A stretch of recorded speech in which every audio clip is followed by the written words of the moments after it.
Welcome back to Praxis. You may be wondering where I am, and the answer to that is desert, adjacent to Mesa, obviously. I thought it was about time to make the island project happen. The problem is that my island requires extensive terraforming, mostly out of regular stone. So I have to basically convert the whole entire island into a stone mountain, which requires a silly amount of stone. That brings me to why we're here. This is my, I guess we can call it forward base. Down in this hole, deep down there is another tunnel bore. That one isn't down at diamond level. That one is just where the stone is, because it's quite fast to get the stone out if you blow it all up and pack it up in shulker boxes. That presents its own unique challenge in that I need stone, not cobblestone. And that means that I now have an intermediary material that needs to be processed into the final product. It's all a bit roundabout because it starts as stone, turns into cobblestone, then has to get turned back into stone. As you can imagine, that requires some sort of smelting operation. So I went and built my favorite kind of machine.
That was a kelp farm, and obviously it produces kelp. Kelp by itself is of no use to me. None whatsoever. It has to be dried, cooked, and then converted into blocks so it can be used to smelt my copious amounts of stone that I need. So I did a little bit of modification to the farm. Take a look at that.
Okay, so we're down at the bottom here, underneath the kelp farm. It's right up there.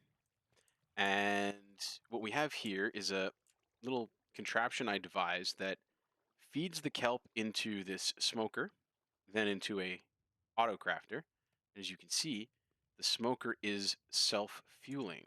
So what happens is basically the hopper logic in the game will decide if the kelp block goes on down this chain to fuel the furnaces, or if it has to be routed back into the smoker.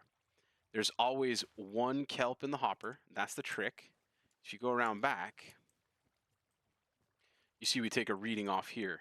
Full power off one kelp, and that will turn on this lamp, which in turn locks this hopper, and the excess kelp blocks will continue along here to fuel the furnace array, which is cooking my cobblestone as we speak. And then, as a bonus, since that is going to necessarily create a surplus of kelp blocks, we have a bit of a overflow here that we fill up with kelp blocks. And that brings me to the next step in this whole machine assembly. How do we get the cobblestone into this system so that it comes out as stone? Now, right now, just a note while we're still here, the cobblestone is going into this chest. I mean, the cookstone, rather, is going into this chest. But this chest is only temporary because it's going to flow into a water stream over here. And eventually, it'll get put in storage as stone. So I can just go grab it when I need it. Oh, you come back from your boar run and you've got 4 or 5 shulker boxes full of stuff. You got to use something efficient to get all that cobblestone into the system. So we have your standard shulker box unloader that I got from Shulkercraft because it's one wide and very effective. It does the job. The output gets pumped into a dropper that drops it into this water stream that's very loud in my ears. I don't know if it's very loud in your ears. It's very loud in my ears. That'll go into the furnace array and cook up. And then, like I said, the furnace array will actually transport its output into here. As you can see, I carved up the wrong hole. It should be over here. So anyways, that is my stone making system. In the end, I'm probably just going to buy all the stone I can get because whatever this thing is making is not going to be even close to enough for what I need to turn this whole island into a... So I hope you liked this episode. There's an Enderman walking around behind me. And if you did, consider sticking around for the next one. In the meantime, thanks for watching. See you next time.